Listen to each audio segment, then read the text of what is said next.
here. A little more to the left. You got it. Hey, Mia, do you need a hand? No, I'm fine. You know, doing the lighting is kind of like designing a fireworks show.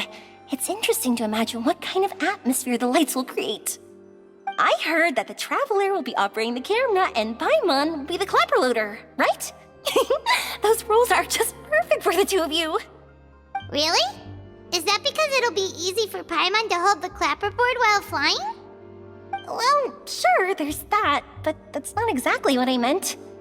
I just think that after all your journeys together, you two must have developed a super close bond and just naturally know how to work with each other.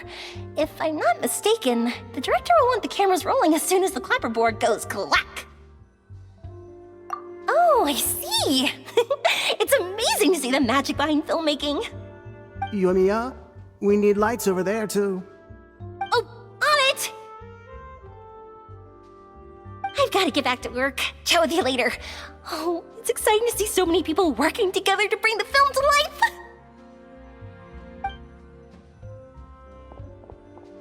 Seems like Yamiya's really getting into it. But she was right. We do have a super close bond, don't we? Paimon's really happy to hear that.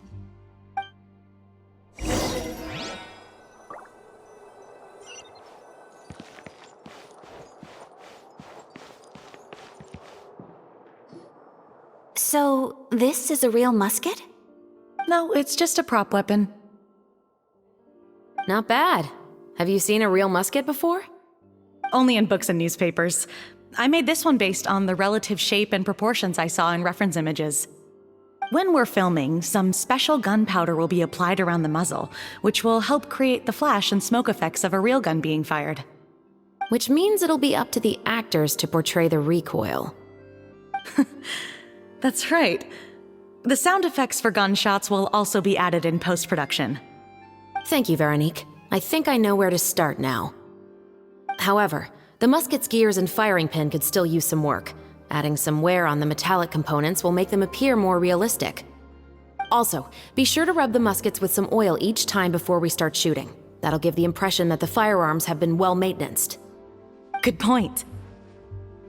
You seem to know a lot, Miss Chevres. I assume you use these types of firearms on a regular basis? Yes, I perform routine maintenance on my weapons every day. Just like we as people need to eat and sleep, muskets need to be cleaned and maintained. I also perform similar care for my sword every day, and familiarize myself with its shape and weight, to the point where it feels like a natural extension of my body. Yes, this way, our weapons will never betray us in the heat of battle. Yes, well said. It seems we have the same philosophy on this topic. Oh, sounds like they found a common interest to talk about.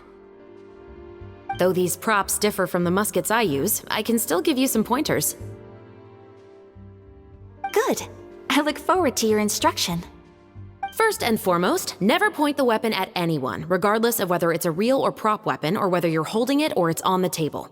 This holds for any time when you're not actively engaging an enemy. Okay, understood. When aiming the musket, extend your arm so that it's level with your shoulder, and use your eye to look down the weapon's sights. Like this? Not bad. Now, try saying your lines. This is the end of the road for you. Good. Now turn your body a little. That way, you'll give your enemy less of a target to work with. And relax your shoulders. Here, allow me to demonstrate. This is the end of the road for you. Huh. Excuse me, Miss Chiori. Director Farina, there's something I wish to discuss with you. Oh? What is it? Like this? Yes, much better. What do you think? I do see your point.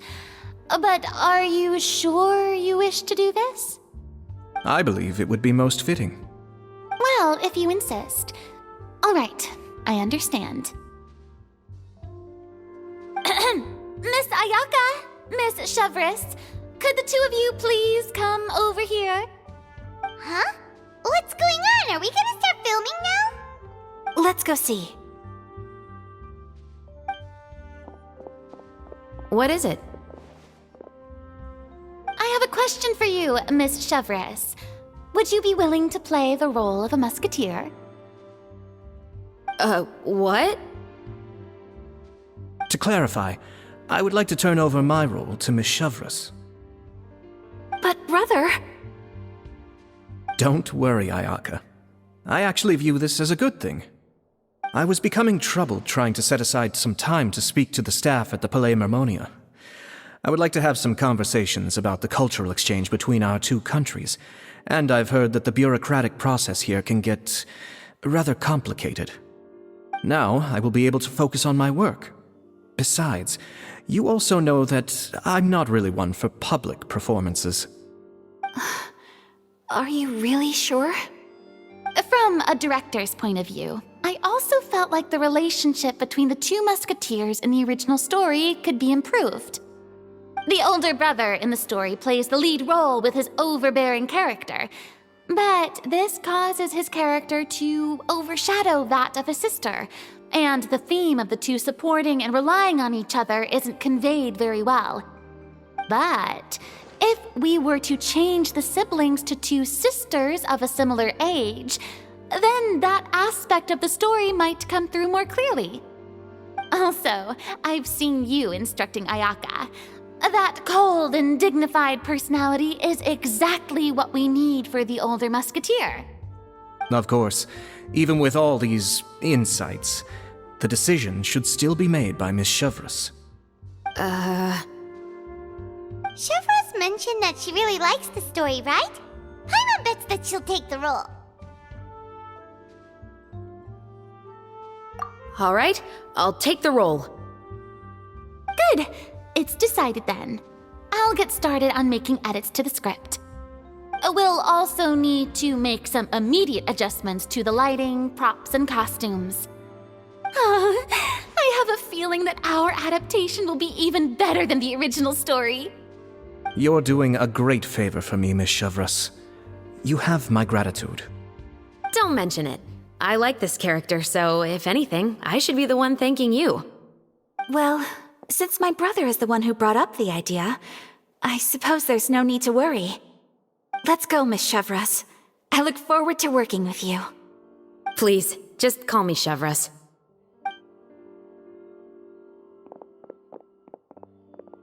Seems like you're really going out of your way to solve the problem I was having with your makeup.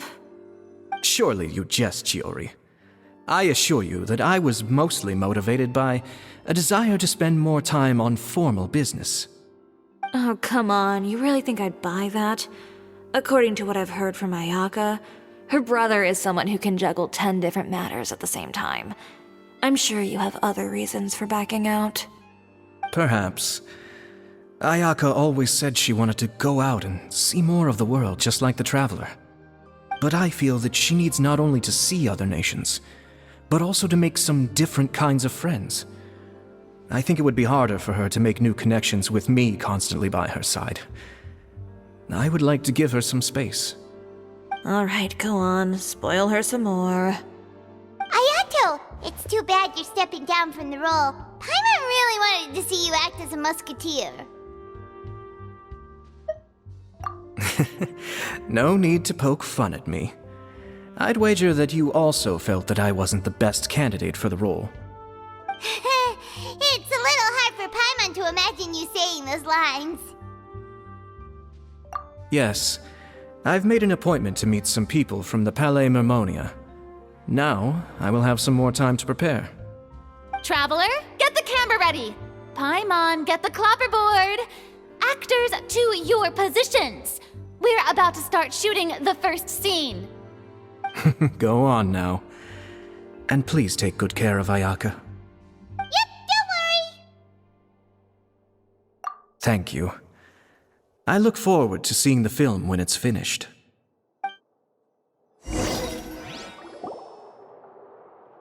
All right, now that we're all here, let me help set the scene for everyone.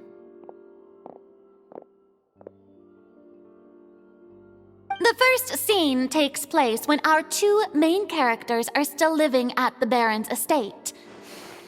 They've been ostracized and verbally abused by others in the household, but they still have no idea why. We want to capture how naive and innocent they are, despite their pain. Chevres will be playing the role of the older sister, Tulip, and Ayaka will be the younger sister, Iris. Be sure to get close-ups of the main characters at the right moment. Silence on the set! Lights! Camera! Action! Let's go! Tulip, Mother's been out for quite a while now. Perhaps she went to pick some flowers on the way home. You know how she loves flowers. Iris, Tulip! I'm home!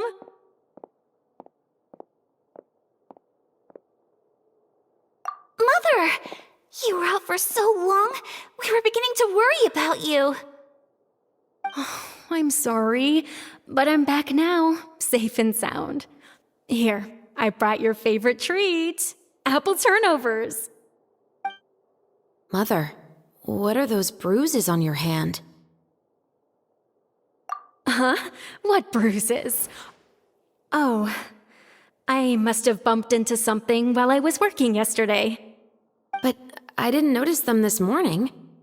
Then perhaps they're from when I accidentally tripped when I was out just now. By the way, did you have fun playing at home? What's the matter, Iris? Well, we've realized that no one really wants to play with us. They even took Iris's doll and spat at us. And they even called us names. They said we were... Shh. It's all right. Don't worry. Girls, listen to me. It doesn't matter what anyone says. Don't listen to them. No one can define you with such words. You both have wonderful lives ahead of you. Just like your names. You will both blossom like beautiful flowers.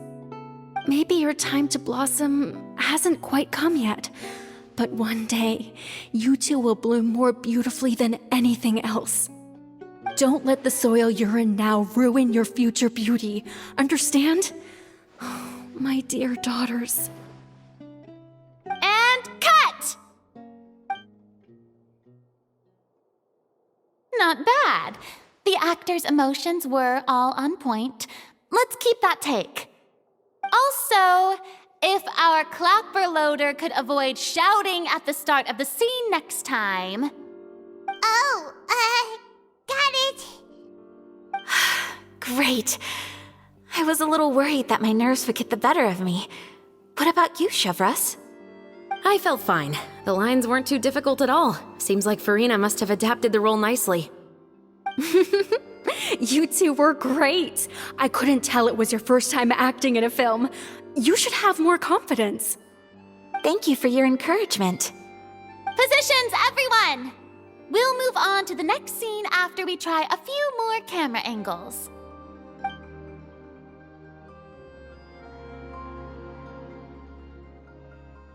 This scene is when our two characters return home, only to discover their mother has been murdered.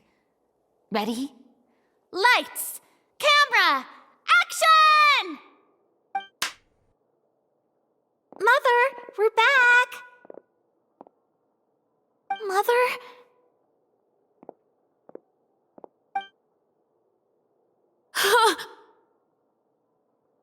What's wrong, Tulip? Iris, stay away! Huh? Why? What's... Mother! Mother... She's...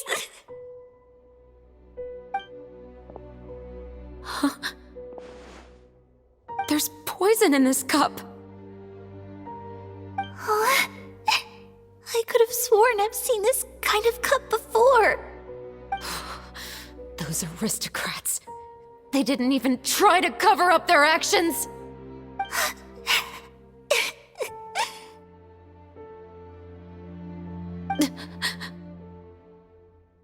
Iris, we need to leave this place. Leave? But now that Mother is gone, where can we even go? Anywhere. All I know is that we can't stay in this house. But are we just going to let them get away with this? We'll have our revenge, I promise you.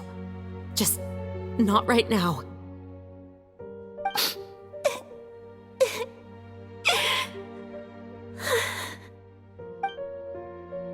Come on, let's go. No, wait. We can't just leave Mother here like this. At least let me leave this rose with her. That's why we went out in the first place. To buy her this flower. All right. Goodbye, Mother. We'll avenge you. Someday. And cut! Beautiful! Great performance! Oh my, you're so amazing, Ayaka! And were those real tears I saw? How did you do it? I was surprised too. Thank you for the kind compliments.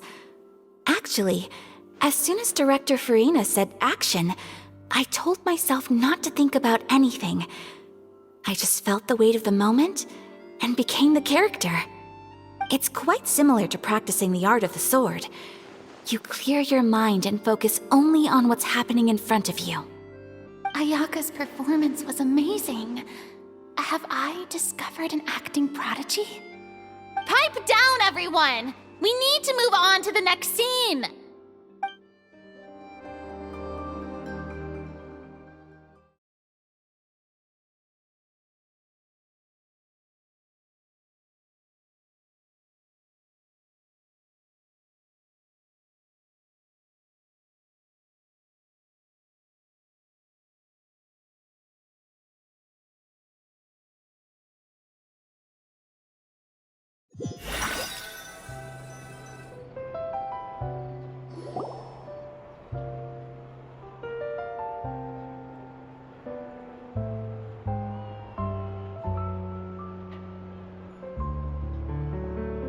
Huh? Are we done already? But Paimon wants to keep playing with the clapperboard. How do you feel, Traveler? Is your arm sore from holding the camera all day? Good work, you two. You too, Shivers. You were quite the actress today. I've read this novel many times before. I have a good grasp of my character's mindset. Anyway, do you remember my request from yesterday? Oh, right! We were having so much fun that Paimon nearly forgot! You have a case where the murders seem really similar to the cases in the novel, right? So, how are they similar exactly? In the story, the main characters grow up to become two musketeers, always using their guns to carry out their revenge. And on each of the victims, they place a rainbow rose as a signal that they've returned.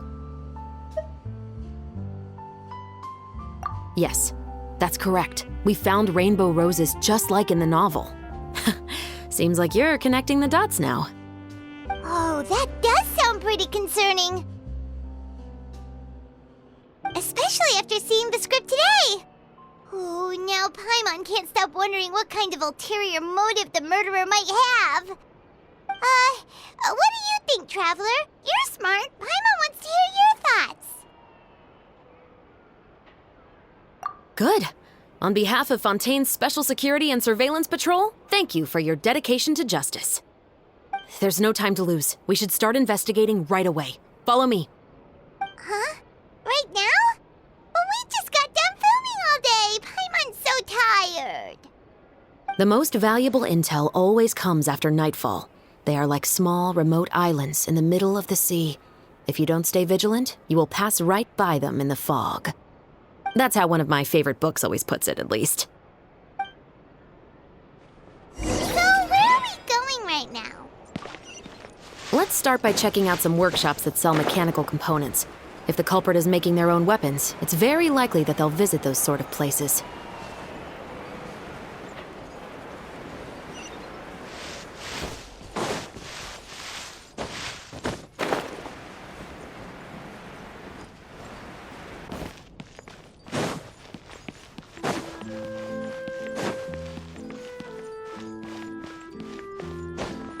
Yeah.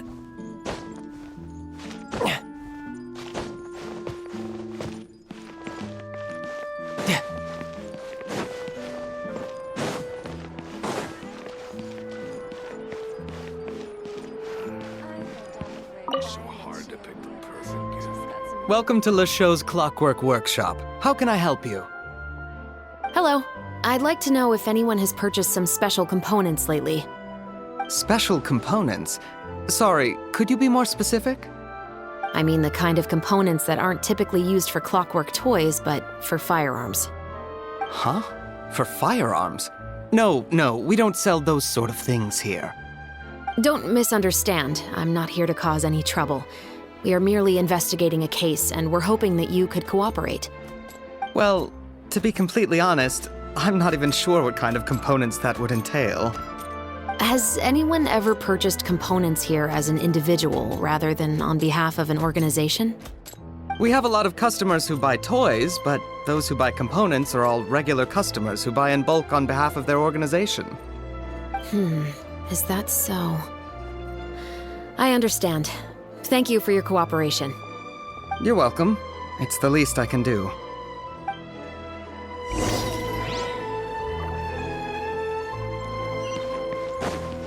No time to lose.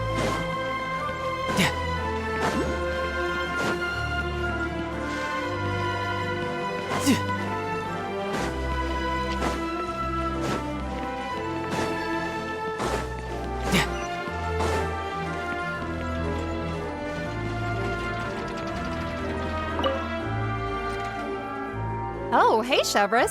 Run out of oil for your musket again? Hello, Estelle. I want to know if anyone has come to your shop recently to order some firearm components. Oh, is this another case? Let me think. I don't think so. Some people have requested that I make some prop guns for the Fontanalia Film Festival, but I refused all of those requests. Oh? Why's that? Because there's no profit! I only make things here that can do some real heavy lifting. I don't have the energy to make some new molds just for the festival. Then has anybody come specifically looking for mechanical components? Well, I usually sell off my scrap to the Fleuve Centre. I don't typically give them to one specific person. I understand. Thanks for your cooperation. Don't mention it. Always happy to have the Musketeers' patronage. Seems like we haven't found any leads to go off yet. Yeah, unfortunately. All right, let's head to Fleuve Centre next. Huh? Are you sure? People might not be so thrilled to see the captain of the special patrol there. You think so, huh? Then I guess you don't know. Huh? Know what? That I grew up in Fleuve Centre.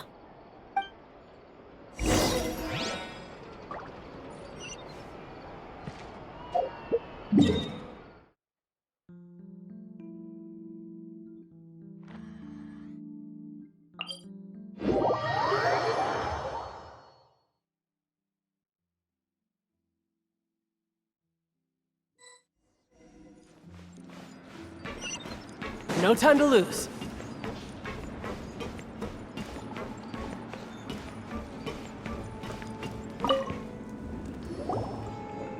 Hello, I'd like to ask some questions.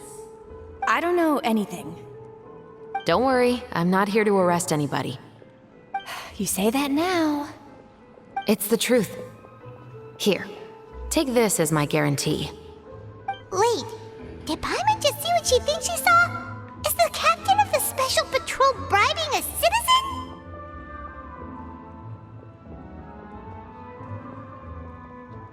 Seems you're different from the other guards.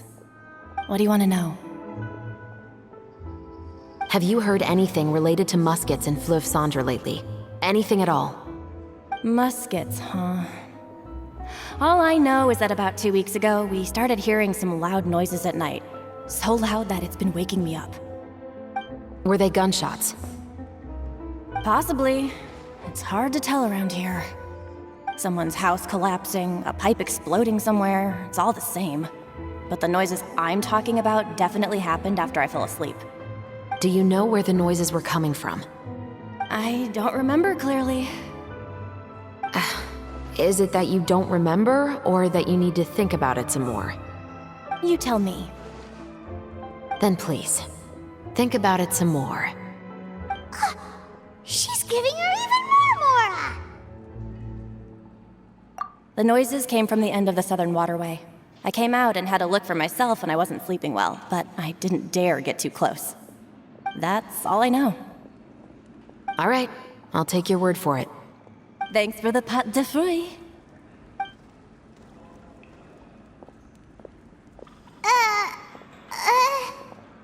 No need to be surprised. I grew up here, remember? I know how to get people around here to talk.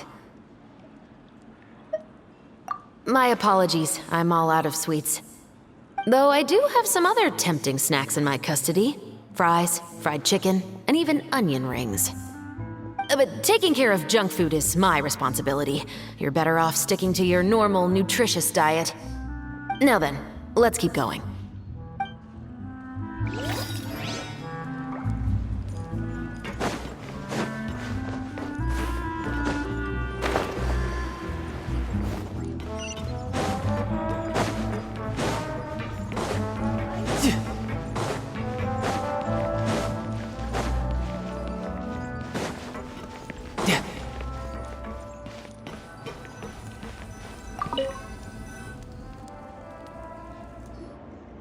What's all this? Some broken planks and barrels, as well as some liquor bottles? Yes, but have a closer look, Paimon. Even though somebody has purposefully tried to clean them up, these are obviously marks from musket bullets. In other words, someone was here trying to improve their shot. They were using the barrels and bottles for target practice. Could it have been the killer? Your guess is as good as mine. Although many people at Fleuve Cendre own guns, few hide the fact from others. And even fewer would go to such lengths to hide markings from practice shots. Anyway, let's go. There might be more to this.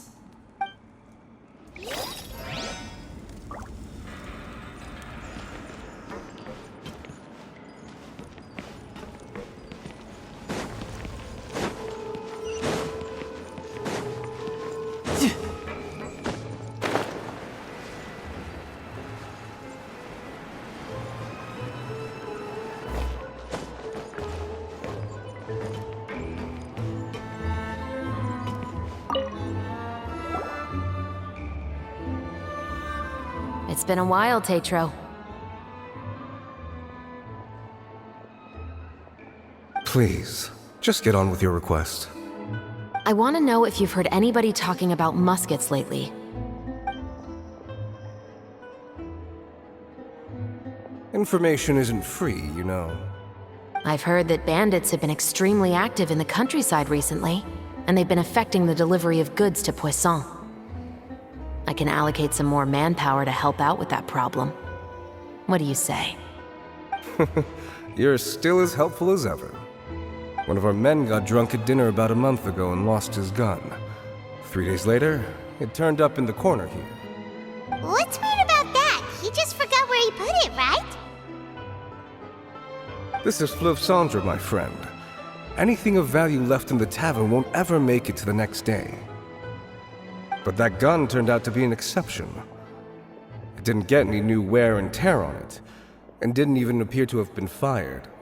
We were quite mystified as to what could have happened.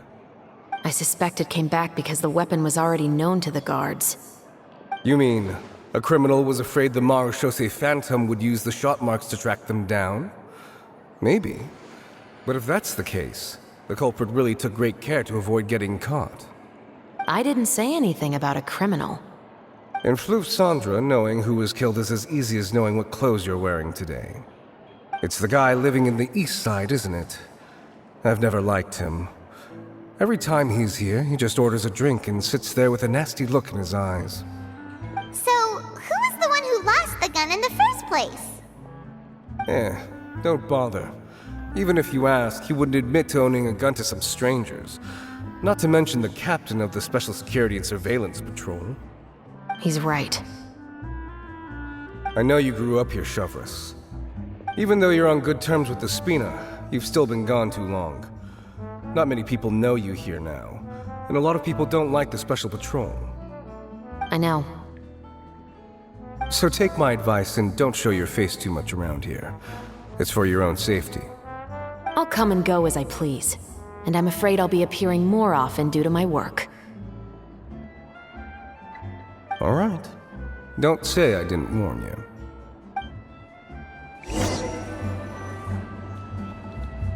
Seems like that's all we'll be able to uncover for today. Paimon feels like we managed to learn a lot more here than up on the surface. Yes. Assuming that everything we found is indeed connected to our suspect, then their timeline was probably something like this.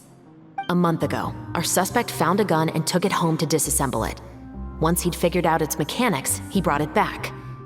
In the following weeks, he used some parts to create his own makeshift musket, and took it to the Fleuve Sandra for target practice. Then, a few days ago, he found his target and carried out the murder. Once the deed was done, he left a rainbow rose on the body, just like the scene in the novel. That all makes sense to Paimon, but we're still no closer to figuring out the killer's identity. The deceased was a resident of Fleuve Sandra. It's said that he was a poor, solitary man. Yeah, that's also something I'm trying to figure out. If we are indeed following the novel, and there's a story behind the murder, then this murder should be an act of vengeance. But according to our investigation, the deceased didn't have any enemies. He was no saint, but no one's heard of a rival who hated him enough to shoot him dead, much less care to leave a rose on his body. What message is the killer trying to convey, and to whom exactly? We've thoroughly investigated that possibility. He claims to have spent the whole day at the Opera House on the day of the murder, and the staff there have confirmed his account. Okay, so he has an alibi. Not only that, he lacks a credible motive as well. He has a family of his own, and both of his parents are still alive. I've looked into his records. He was adopted at the age of 6, and all the proper procedures were followed. There are also records of him at an orphanage before then. In the story, the mother of the 2 musketeers was murdered after the children turned 10. Of course, he could have changed the children's ages, but I don't want to assume anything without evidence. More importantly, I've also had a chat with him in person. He didn't seem like the kind of person who would pull the trigger to kill a man. Then, what should we do now? We have all this new information, but it doesn't help us move forward. Investigations take time. I didn't expect us to catch the culprit in just a single day. How about this? Let's spend the next few days filming with the crew. We can continue the investigation once we're done with the film. I'm sure that given time, new leads will present themselves. Wait, but weren't you saying Intel is like small, remote islands in the middle of the sea just a moment ago? Wouldn't you just miss them if you were to stop looking? Ah, but the book had more than one reference to the islands, Paimon. Oh? What else did it say then? As long as you spend enough time sailing through the fog, you'll eventually come across an island.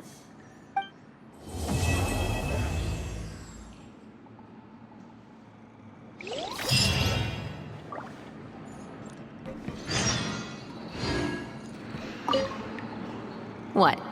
Never thought that the captain of the Security and Surveillance Patrol could come from the Fleuve Sandra? Honestly, I'm pretty shocked too. There used to be a time when I thought I would never be able to join the guards. But as long as you can distinguish yourself through your accomplishments and skills, you'll eventually be recognized for your worth. If you look at it another way, my life at Fleuve Sandra has actually taught me a lot of valuable skills. Skills like how to barter with criminals or how to think in their shoes. Of course, I'd appreciate it if you could keep this a secret between us.